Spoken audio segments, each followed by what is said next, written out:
Sa kalibutan nga puno sa kasamo kong kasakit, daghan ang ipili sa kusog aron makabot ang ilang kasabot. Apan kami nagatuong nga dili kailangan ng armas aron makibisog. Ang among pluma, mao ang among pusil, ug ang among bala, mao ang mga pulong kapuno sa kamatuoran ng baylawan. Busa sa dili pa magsugod, paminawa ang among tingog ipadayag namo ang mensahe sa piyesa nga nagadala sa itulong. Pagpluma ang among bala. Karong panahon na, dili na din mahimpatanon. Ibalasing na nga magtanggo apan sa dihang kita magsubong na, makadungta sa mga pulong nga hasbang sa kita, pangpuyo na, hunong na, husto na. Apan, unsaon man paghulat ko ang kalibutan na gusto na, unsaon man pagkahilong ko ang kasing-kasing huot na, unsaon man paglaong ko mga damgo ng aluyan na, unsaon man pagbarong ko ang tiil, hikapoy na. Busa karon, gusto kita. Karon, atong binita ng pluma. Pluma, gamay kutang pero dunay gahong nga makabanhong nasod. Gahong nga makapabuto sa kahilom ug makaluwas sa henerasyon. Ang ubay nagabitbit ng armas, andang mukalab sa kagugot. Magugmas, apan kami, pluma wala ang among giyunan, nga mas kusog pa sa tanan. Mga sugilanon, ibang kalitan, sugilanon, sa batanon, wala nakakaon, apan nagasuwat ang mga pangandong ihapon. Sugilanon sa batanong babae, gusto may mong leader, pero apan permitting, ginaing lang, ayaw lagi, babae ra ka. Sugilanon sa mga estudyanteng naglakaw, gikan kabukiran, walay cellphone, walay wifi, wala ganing lapis usahay, apan gunit nila ang pluma nasama sa espada. Pluma nga ilang sandata, pluma nga ilang pagtungo, pluma nga ilang tinugdan sa gahong. Ang pluma nga magabura sa kasaypanan sa kagahapon o magsugod sa hustisya sa karon. Ang pulong, dili duma, dili drama, kundi tilog sa kamatuuran na mas kusumpa sa bala. Kita, nagapadayon na sa dangko, nagalantaw, hangtod ang langit nagalabaw. Kita, mga tuyok sa hangin, hangtod sa kahangturan, nagasuwat, nagahandong, nasa dangko makakaw ang kadalugan. Kami ang kamatanuunang, walay gahong sa gobyerno, apan sa papel at walay gahong sa moderno, walay tono ang among tinunangan, pero ang tinang paminaw sa tanan. Kami ang kamatanuunang nasakitan, pero wala. Kami ang kamatanuunang naghilang sa kiliran, pero walang sulat sa hapon na walay pag-unda.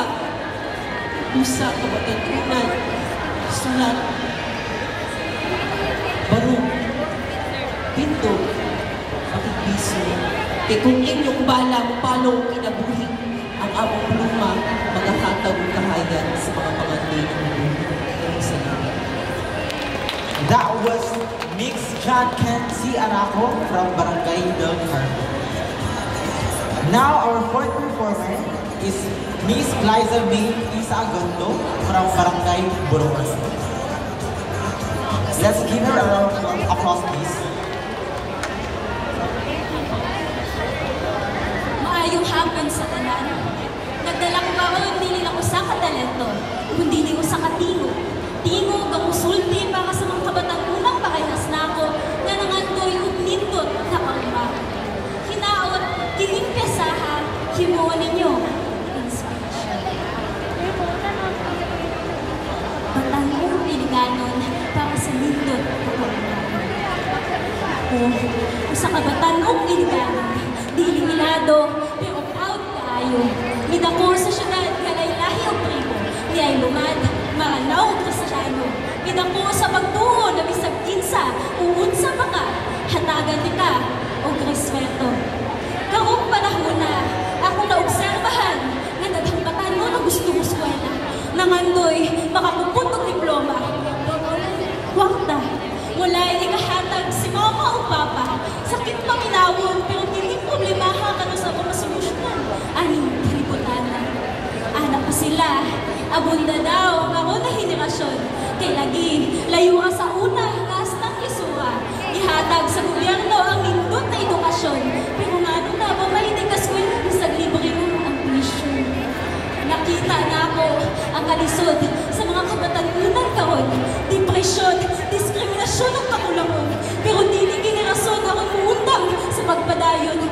saglisod, aduna gihapon tay, kaugmaon.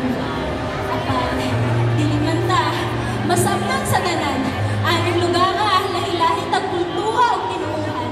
Ni ay lumad, nagpuyo sa yutang ilang giampingan, ang maanaw, nagpadayag sa ilang kultura nga ginapangga o ginapahimanguan.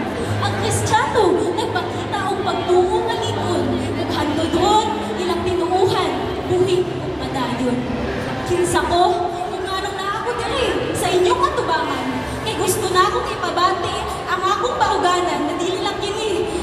Talento ko walay padulnganan, kundili usa ka tingog nga andam mo pupaw sa tanang kabatunan.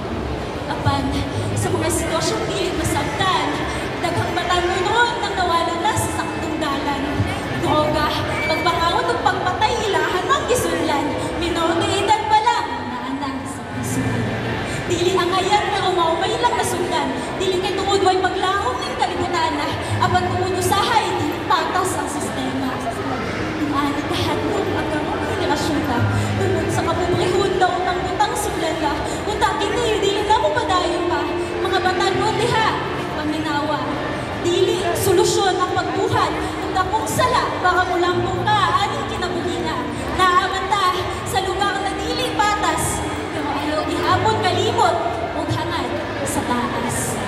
Makang pressure man, dili malikayan, pero dumugin tayo na inyong mahinungduman, kung dili pa panahon ron, naabot ka na sa puhon. Puhon, wala ni bata maghalak, hindi kaswala. Puhon, dili nakakulang mo ng asun para puhuntang sa puhon. Ang mga bata, libre ng mga antoy makahuman, yang tinuod ng kalampusan, magsugod sa eskwelahan. Usahan, luwingon ang uban, bata pa ka o dili ba ning masabta ng tanan, pero batan-on may nga na ay mga plato, gusto na akong makabot ang akong mga damgo, kailangan pa ba na akong ginado na apelido para kaminasan ng paminawon ninyo? Oo, lahi ka kayo may sa inyong henerasyon, naasan may lahi-lahi nga opinyon, maong hatati may batensyon, kay basig kami di ay ang solusyon.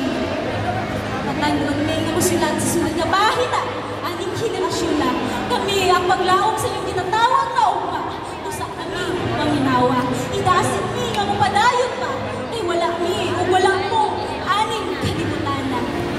Sama sa kakusog, sa agas sa tinago, makita ninyo akong kadasig o kahago, sama sa kalinaw sa Maria Cristina, mga maayong utanga mong ipasigaw mo, kaong henerasyon na, padayon kita sa maglingada, aning kalibutan na, para ang mga dambo o plano, magpapunta.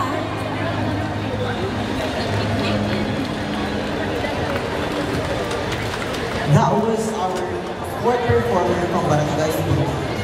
Moving forward is our fifth performer from Barangay Palao, Miss Ashley Imboro.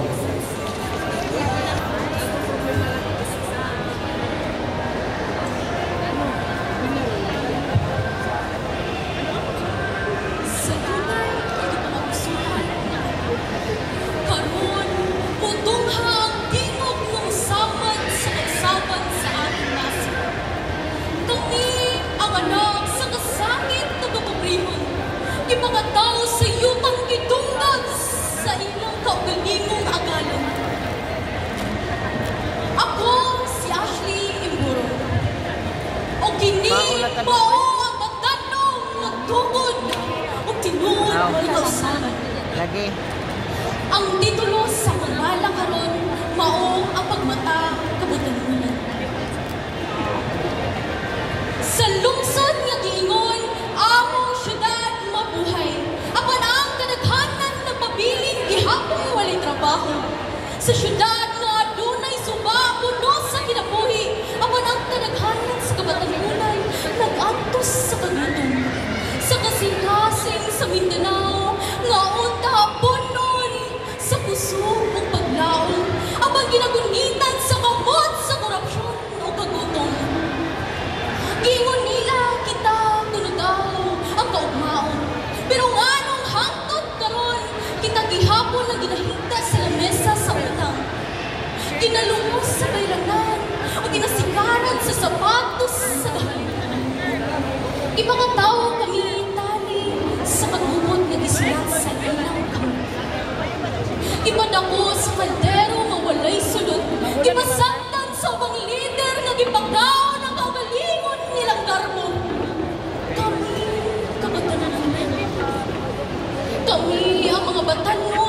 nagsubang sa eskwelahan nga walang ikapliti. Damgo nga murag bituon, malisod, masinati, apantada araw, amang dihimong pananaw ang mahiyong. Bisan sa likod ni Ihi, kaming tanan ikapliti. Unsaon man namo pagpakandoy, kung ang gigahiyunan, ginabutos sa ngalan sa kaila. Unsaon man namo paguswag, kung ang mustisya, ginabaligya sa mga bulsa nga wali kapos nga makita. Giunsa namo pagtunggo sa damgo, kung sa among mata pa lang ang imunang gipalagpot. Pila katuig ang among tingog kinabang sa kagabihon. Pila katuig ang kaming giingong paglaong.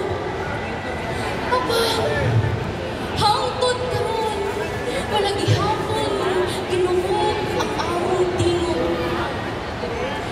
Apan karon, ang among kusog, o ang among kasakit na himong tingog, o ang among tingog nga dili na ninyo mapalong bisan sa inyong nahadlok. Pagmata iligan, pagmata bang lider na bungol sa tingog sa katawhan, pagmata kabatanunan na dugay nagiilan. Kay kung kita mao ang muturog sa pagsagad, kita gihapon ang mutubod ug nasod nga walay kurakot. Kita ang magbuhat og Mindanao ang matuod. Kita ang kalayo nga muhaylo sa kadaot. Isyagit namo, kami ang karon, kami ang sunod, kami ang kausaban. Pagmata kabatanunan. That was our fifth performer from Barangay Tagaw. Now, our sixth performer is Mr. Jerman Cavasano from Barangay Tipano. A round of applause, please. Maayong adlaw, mga higala. Kumusta man mo karon? Anaalang ko'y gamay pangutanan. Nakasinati na ba mo kasakit, kabalaka, kakapoy, kaguol o kabasol? Kapoy sa emosyon, sa kalag, sa una-una, mura na kang mawatag ka na. Apan, bisan pa man sa mga unos nga atong kiagian, wala dyan utang. Mga higala ang yaw karon sa iyong atubagi, aron ipaambit ang akong bala gikan sa akong buhay. Kaniadto akong ngalan anaa sa hununod. Karon usa na nakahunghong likod sa eskwelahan nga dili makontrol.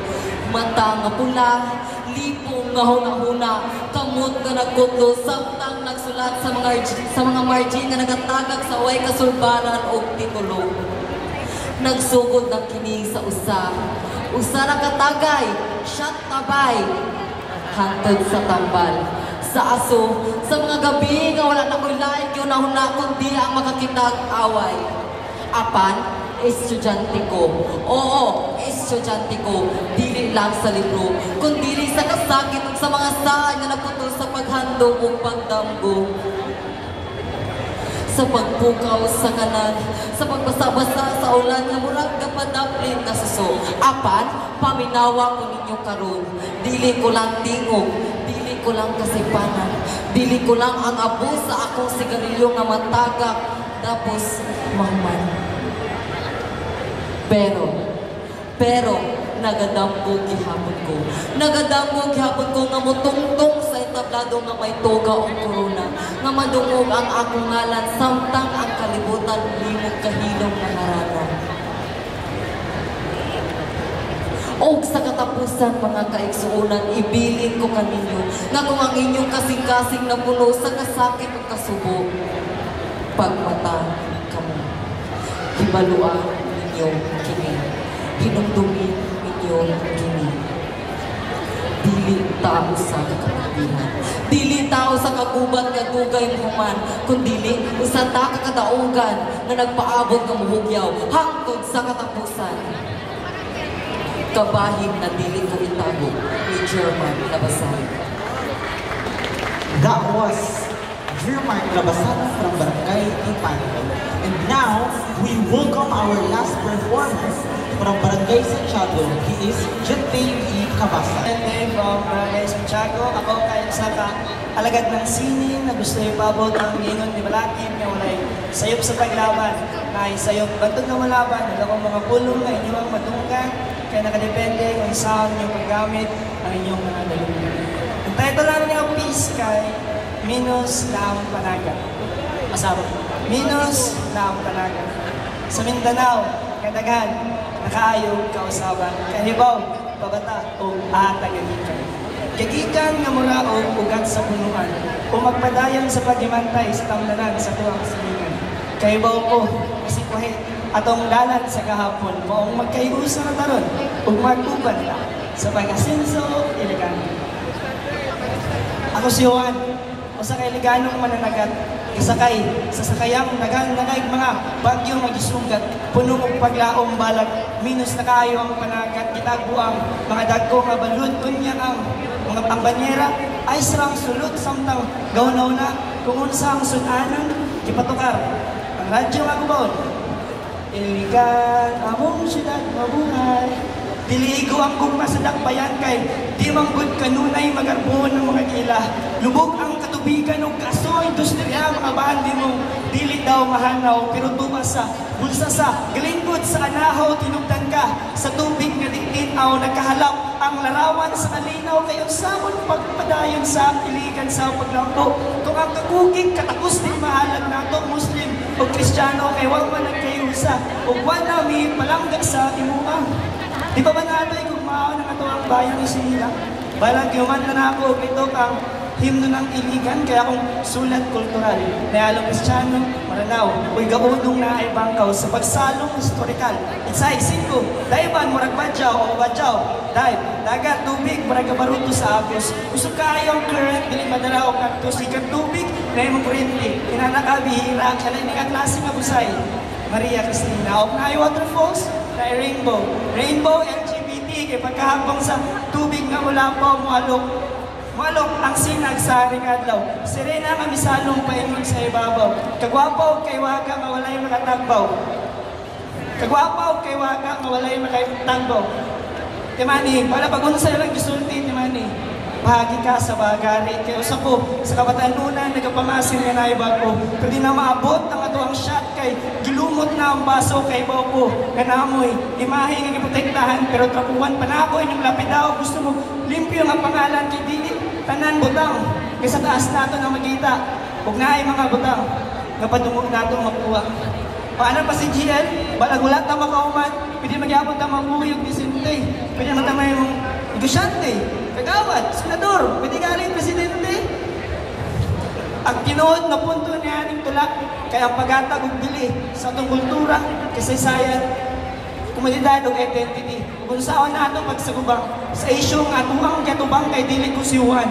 Kita si Juan, nanagat niya bitbit ang atuang kultura, kasaysayan, o kinakanda iyang mga istorya kay balag asa ka mapadong ang imong kultura, dili na mawala ang mura o kuwat. Kung bala kung sa kakainom, dapat kay bawa ka, kung aakagagikan na ugat, mapakristyano, maranaw, gaon o lumanumbo, subanin, blaan, tibuli o pagumbo, dahil lahay ang kinikanan, pero saragang tumanan, panagiusa o kabaguhan. Lakas sa dyan din, kung paminaw sa kuwang iingan, ayaw pagtagat, ngamaurot, ang mga kiskap sa bituon. Kaya kung mag-ampok ka sa Ginoo nga makadaog kag marathon, bigaan ka niya og pares nga sapatos, dili medalyon mo, ayaw sige reklamo. Ayaw sige og langas, kaya di na masuda ng balas at mahal. Nakaayaw ang bugas, kung minus nagali ang panagat, pagsugod na og paningas. That concludes our round of inspiring ballad performances for today. It's carried not only words, but emotions, stories, and the vibrant spirit of our culture. Let's give all our participants an applause for sharing their talent and passion with us. Kayla, to present the plaque of appreciation to our esteemed judges. Now I'm gonna read the citation for the plaque of appreciation. Plaque of appreciation is given to in grateful